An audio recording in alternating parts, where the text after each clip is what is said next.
Good morning. Welcome, friends. I am Dr. Malia Jones. I'm the editor-in-chief here at Dear Pandemic, and I am so excited today to be joined by my wonderful friends at both your local epidemiologist and friendly neighbor epidemiologist. Emily Smith and Caitlin Jetelina are here with me this morning. Good morning, you two. How are you? Good morning. Very excited. Yeah, I'm very excited too. So I'm going to do a little bit of an intro to this amazing trifecta. So we have Dr. Caitlin Jetelina, who is an epidemiologist and of course the operator at our page, our partner page, Your Local Epidemiologist. And also Dr. Emily Smith, who is also an epidemiologist and the operator over at Friendly Neighbor Epidemiologist. So we're coming up on a year since the pandemic started, and we have all been doing this, and we're going to talk about some kind of big picture questions about where we are, where we've been, and where we've headed this morning. So I'm very excited.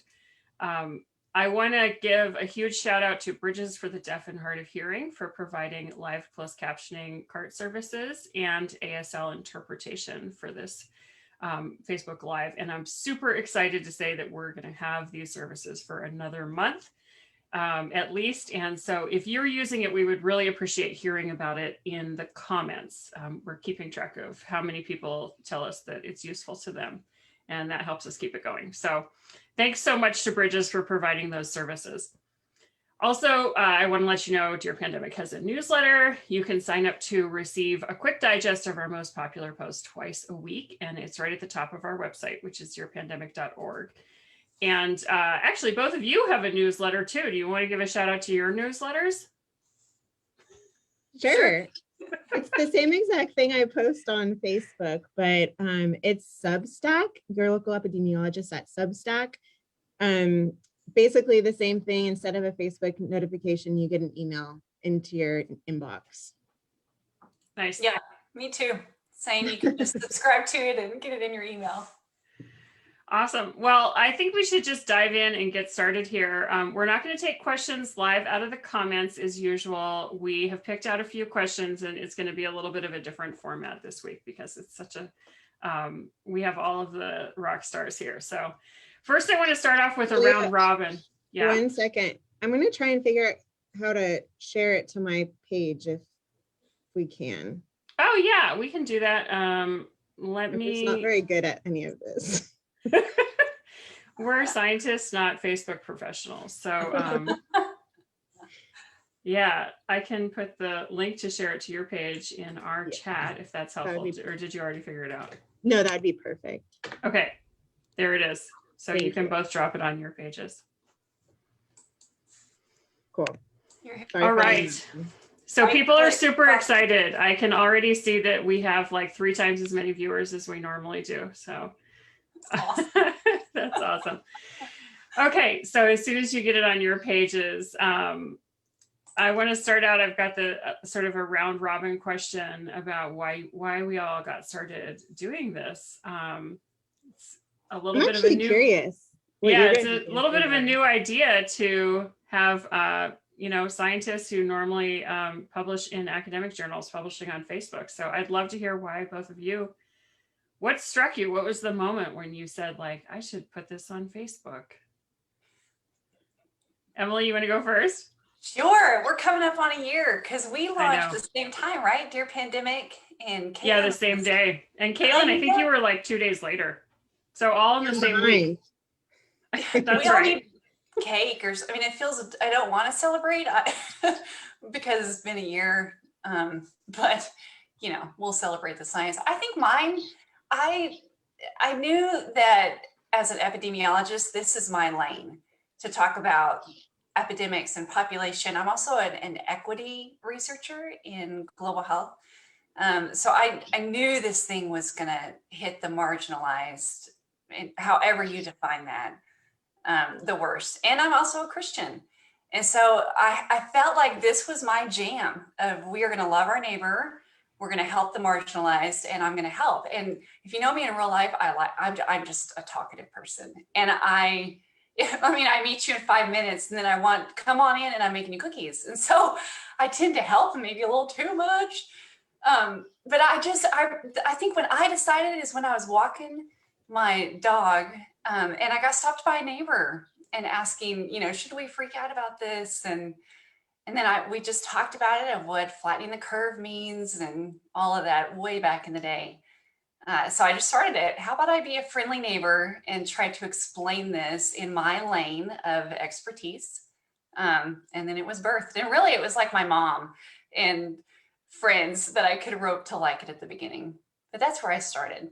You were a lot more thoughtful in this, Emily, than I was. I guess, I mean, I wasn't thinking about social media. I did it. My dean actually requested I send daily updates to our staff and students. And then one of my students and dear friends was then like, you really need to put this on Facebook. And so then I just started putting it on Facebook, and I think it's really evolved. It's really, I'm putting together a couple invited lectures for these next couple weeks. And I started looking through my posts in March 2020. And it really started, and I'm sure Emily was the same, started, as scrambling for data. We had no idea where to find data. One of my first posts was looking at 60 tests in Alabama. It's ridiculous. I remember those days. And then, then it really turned into scientific publications and now more vaccine information. So it's really evolved, and it's really quite interesting to reflect on that past year and how it's changed. I was just reflecting earlier this week about, do you remember when the Diamond Princess cruise ship was like essentially the only really good epi we had about the pandemic, because it was the only place where we had like a good idea that, okay, here's a group of people we can assume were all exposed, and how many of them got sick, and what were the, who got the sickest.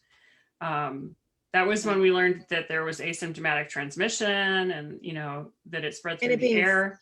Yeah, exactly. Being sent through the air ducts. Yeah. Everyone was in their rooms. It was, quite an interesting, sad experiment in real time. A sad experiment, but thank goodness that happened. I mean, I think it would have been months before we figured out the same stuff that we figured out from the Diamond Princess. So yeah, I was just thinking about that because we just passed the anniversary. So I started doing this because I accidentally, something I wrote in the first week of March went viral, and it was like a really overwhelming experience to be in the public eye as an individual like that. I mean, I was getting like, there were 2 days where I was getting hundreds of emails per hour from strangers asking me questions about the pandemic. And I reached out to Allison Buttenheim, who I already knew from past collaborations, and she and her colleague Ashley Ritter had this idea to put it on Facebook, and I was like, that sounds terrific. I was like just so grateful. I was way more self-centered than you, Emily. I was like, that sounds amazing. Please help me. And we started reaching out to the other people we knew, who were also just on social media, who had an opinion about the pandemic on social media. And that was how Dear Pandemic and the crew came to be. And then we all kind of randomly met. Yeah. Like a couple months later, right? I think Emily. Go ahead, Caitlin. Sorry. I was just gonna say on my perspective, I know we have 3 different perspectives here, but Emily and you guys at Dear Pandemic reached out, I think, about the same time. And we were trying to figure out how to synergize our posts because we were overworked and overwhelmed with how much information we're all getting and processing, right? Did y'all get the funny emails or questions? I got quite a few questions where people thought that all 3 of us were the same people through pseudonyms and different things. Yeah.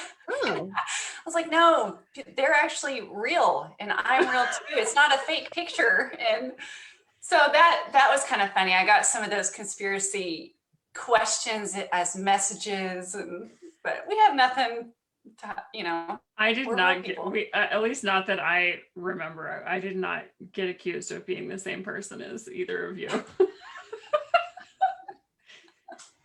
Very funny. Okay, so that's a great lead in. My next question, I would love to hear about what has been your most surreal moment of the last year.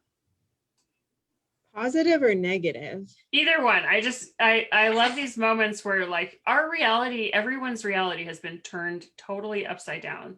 And I sometimes have these moments where I'm like, what is happening? It's Well, I know that, I mean, Emily and we text each other a lot, but I mean, one of the most surreal moments I've ever had was my first death threat. And obviously that's a negative surreal moment, but it was a moment in where you recognize that you're not just a scientist, you're becoming this kind of public figure, I guess you can call it. I don't know what I am, but where I finally start understanding why, for example, JAMA came out with a publication about death threats against epidemiologists, because it's very real. And so I think that was my most surreal negative moment. My most surreal positive moment, and you can call me whatever, it was probably hormonal, was crying while getting my vaccine for the first time. That was huge. I don't think that was probably hormonal. I've heard that from many people that it was a really emotional experience to get their vaccine. Yeah, it was. Yeah. How about you, Emily? I kind of agree with both of that. I think the surreal is just the backlash, and scary backlash to myself and my family, and some of it is in person, and some of it is through a computer, which people can just be crazy and do what they want through a computer. But when it becomes personal, that's when it gets very frustrating and scary. And I mean, I'm a blonde mama too. It's not like I'm all scary, but what we're saying, for some reason, I'm sure people will write hundreds of dissertations on this, in the years to come, has just struck a chord one way or the other. I think that the positive surreal moment is like the vaccines coming out. And I'm surprised, I haven't gotten mine yet because I'm, way down, which is fine. But some friends that are going, or even some of our readers, like our top fan people, will send me a snapshot in a message and thank you, convinced me to get it. Thank you for that. Or I finally got my parents vaccinated. So that's pretty cool. And then also when like Caitlin got an NPR interview. And so it's so fun seeing some of these, interviews on really big stations that I don't know, CNN, or I was in the Washington Post, like those type of things are pretty surreal. And as a female, like women are watching us, our students are watching us. I really enjoy doing that in kindness, but and also like we can get the job done. This is what we do. Yeah. Yeah, my most real moment is the shortly after that viral message, that it was actually an email that ended up going viral on Facebook. And that I had that call with Allison and we laughed about how crazy this whole thing was and haha, we're so famous. At that point, we didn't have the Facebook page or any readers yet. And we joked that Dr. Oz would be calling next. And then, no joke, the next day, Dr. Phil's producer called me. I didn't know that. What is happening? So I feel like I need to read this email. I'm very curious of what you can read it. Yeah, most of it is held up really well. Some of it, of course, is not, because I wrote it the first week of March. For example, at that time, masks were not recommended because nobody could get their hands on any. And there was you remember there was all this lack of clarity about whether a cloth mask might actually be worse than nothing. So there's some advice in there that did not age very well about not wearing masks, but other than that, it held up okay. I'll send it to you. Actually, so did you go on Dr. Oz? Dr. Phil. So you went on Dr. Phil? I did. Yeah, that next week, the producer begged me to fly to Los Angeles to deliver this message that, yes, we really needed to stop traveling and take this pandemic thing seriously. And I was like, I don't think I will do that. Like, do you have someone else who's doing that? No, I'm not flying to LA right now. And so I was on Zoom, which was awkward because I couldn't just like dive in and argue with the his other guest. He had a brilliant virologist who I can't think of her name right now, but she's been wonderful throughout the whole pandemic. And then this like random back surgeon who literally knew nothing about infectious disease whatsoever. and an We're still seeing those infectious, pop up. yeah, I'm sure it was like Dr. Phil's golfing buddy.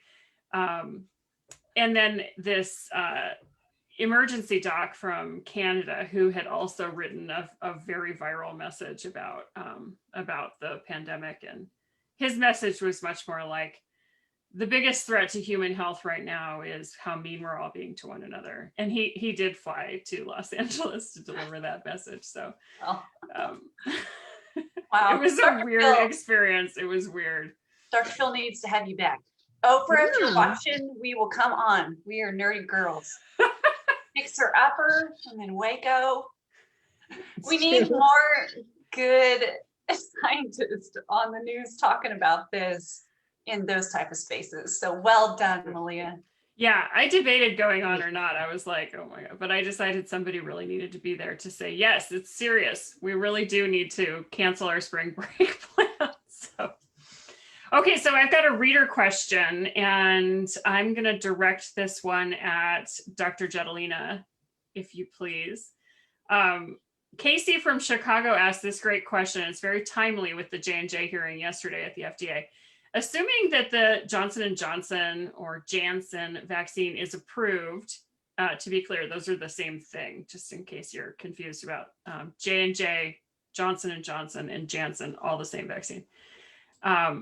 Assuming that vaccine is approved in the US, wouldn't most people still prefer the Moderna or Pfizer shots because of their higher efficacy level? Is that the right way to be thinking about it?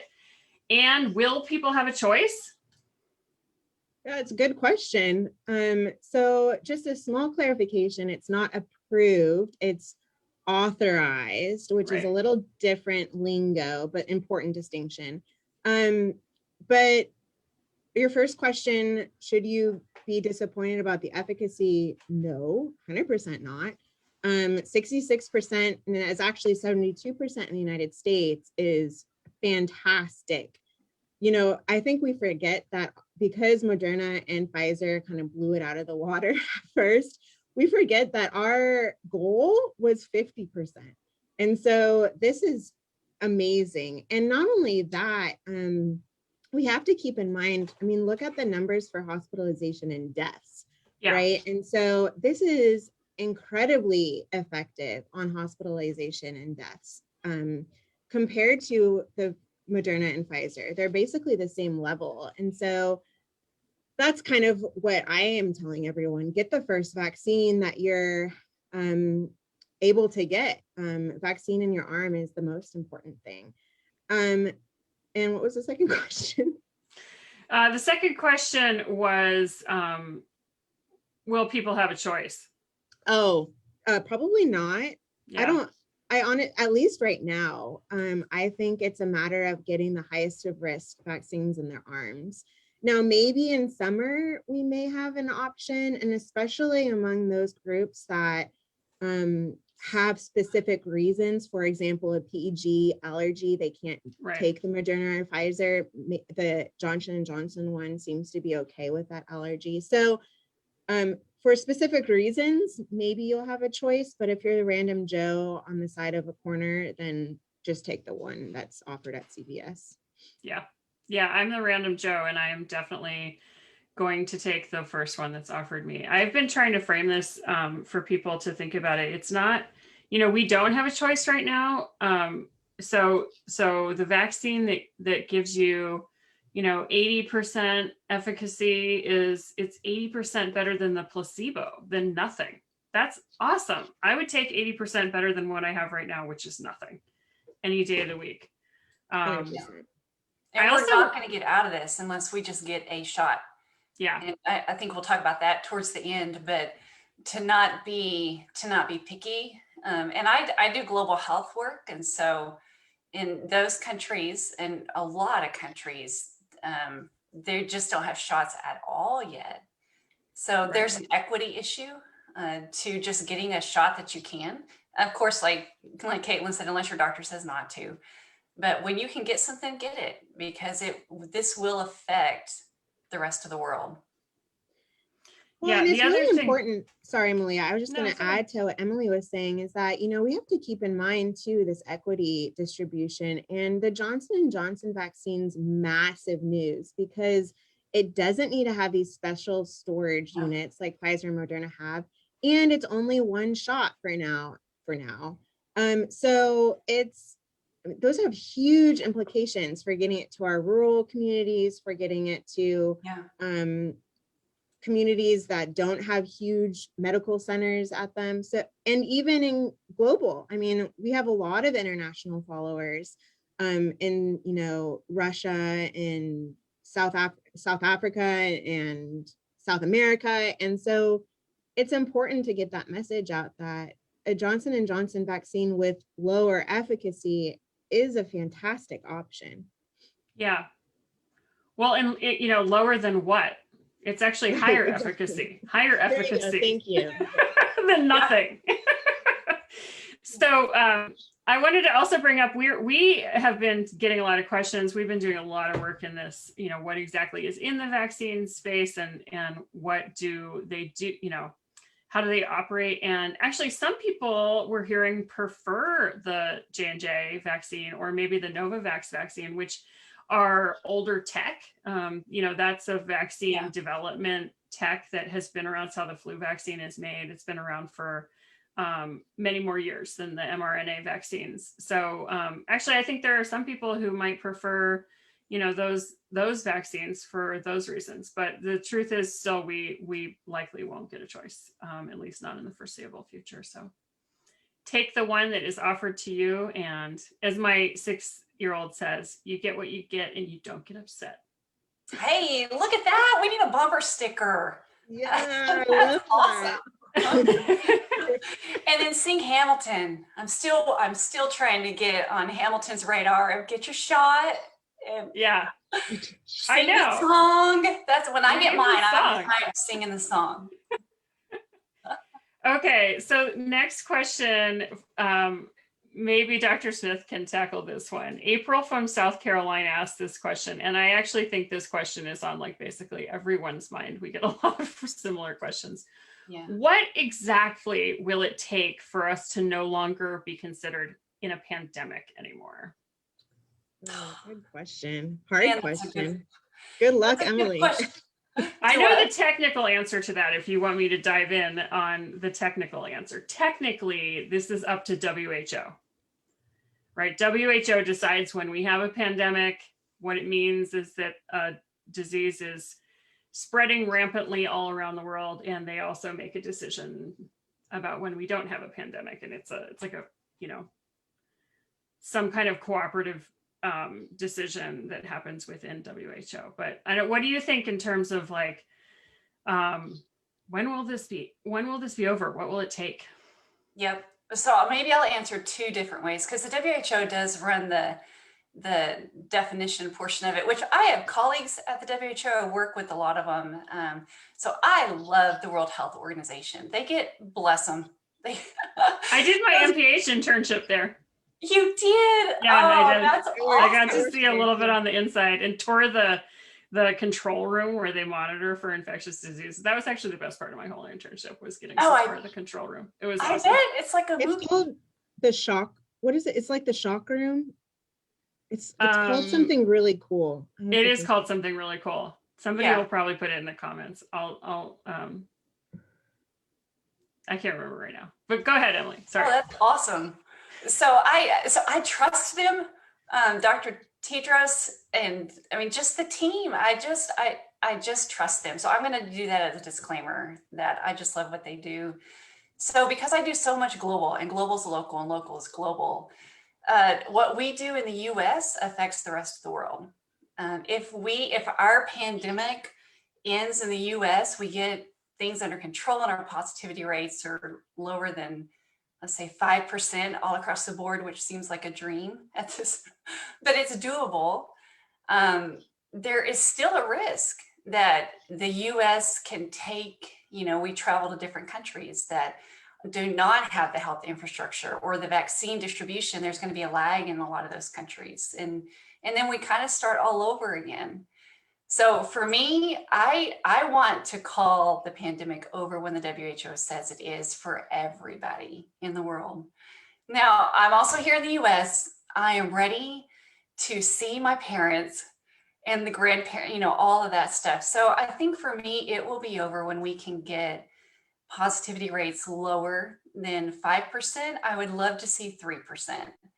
I do think that's doable with vaccinations. And then when there's a level of herd immunity, not natural based, it's just not going to work. It's just not ethical to do that. Like the Great Barrington debate says to do, it's just not good.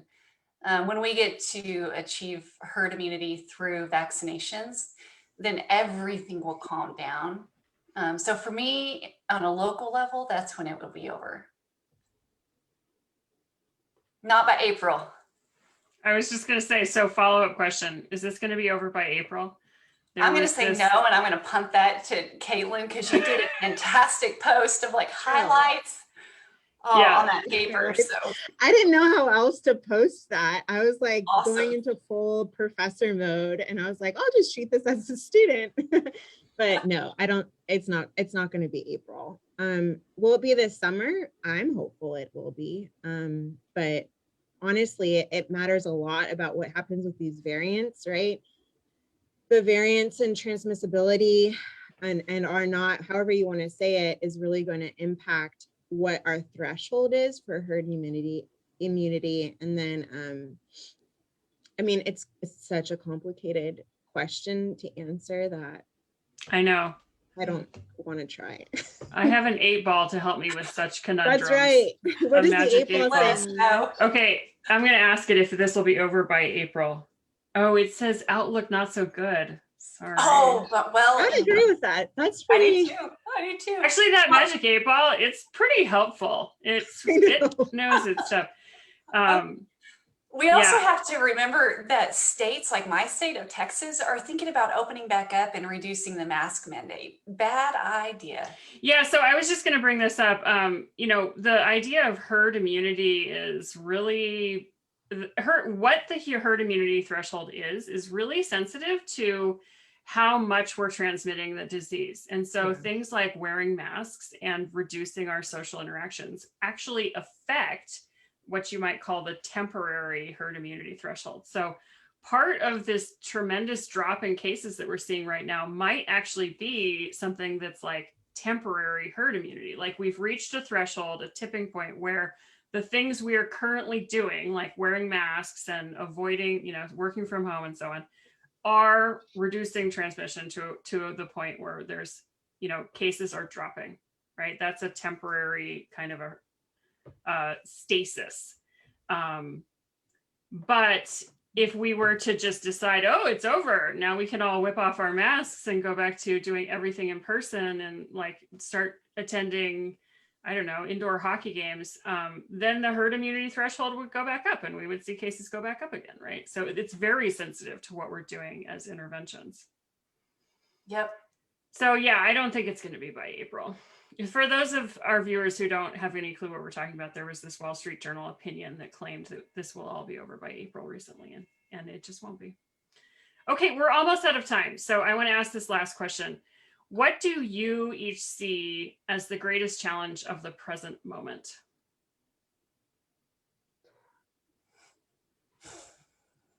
I'll start to give you a second to think. I really think the greatest challenge of the present moment is vaccine hesitancy. People who are, not sure if these vaccines are maybe less safe than actually getting COVID. And we're seeing a ton of very manipulative, targeted communication coming, flying around the internet, and hackers. And hackers who are trying to promote an agenda. Death threats, right, Emily? Yeah. And this disinformation campaign, I think, is a real threat to our ability to end the pandemic. And so that's what I see as our biggest challenge right now. I agree, Malia. I mean, vaccine hesitancy is decreasing. People are getting a lot more comfortable with it. The more people that are getting it, the more information we're getting out. And I was really happy to see that Kaiser study 2 days ago about that vaccine hesitancy is shrinking. But to your point, I think, I tell this to everyone that there's two pandemics going on, one of disease and one of misinformation. The disease one's going to go away. It's this misinformation one that is really tough to fight. And maybe because we're scientists and we want to include all the references and, but I guess that's my biggest hurdle right now, is trying to fight the misinformation with facts and evidence and data, which takes a lot of time and effort. And I think that's why it's so fantastic all three of us are doing this, because we need more people doing this. It just can't be us. So I guess would be my answer. I think for mine, it's certainly all of that. Because I write a lot from a religious perspective, a Christian faith perspective. My husband's a pastor. The election did a doozy on a whole lot of things. And the biggest challenge I see is thinking as collective solidarity instead of, personal freedom or personal nationalism.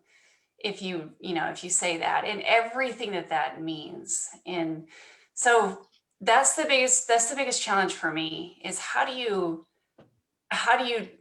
tell people what's right and what's wrong, and there are implications to what you believe and what you don't believe.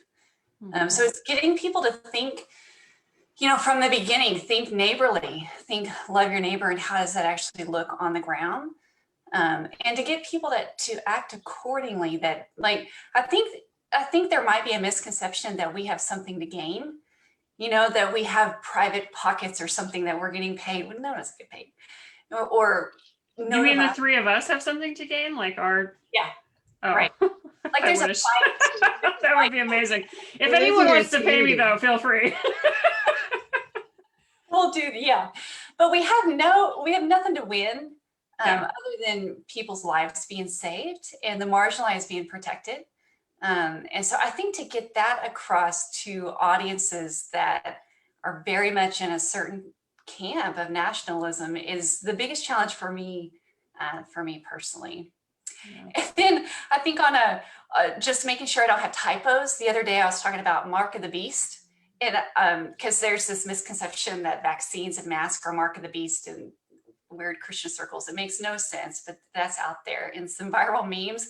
And I misspelled it as Mark of the Best. I forgot the A. And thankfully a reader was like, I think you forgot the A. And I, whoever that is, send me a message, because I cannot find it in that post.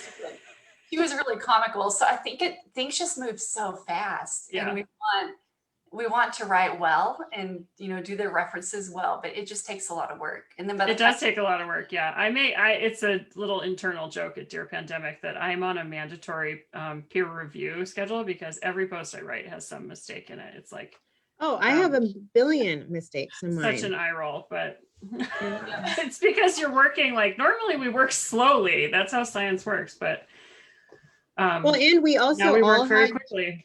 Well, we also have all day jobs. I had a 65-hour work week this week.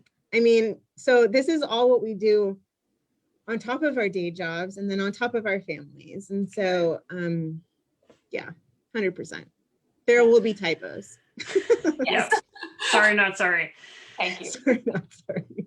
All right. Well, that is all the time we have for today. Thank you both so much for joining me. This has been really super fun. I want to offer another shout out to Bridges for the Deaf and Hard of Hearing for providing the ASL interpretation services. All the people in the comments who asked if they can watch it later, yes, it'll be available later. It's definitely on the Dear Pandemic website. And I think it might end up on your local epidemiologist and friendly neighbor epidemiologist too.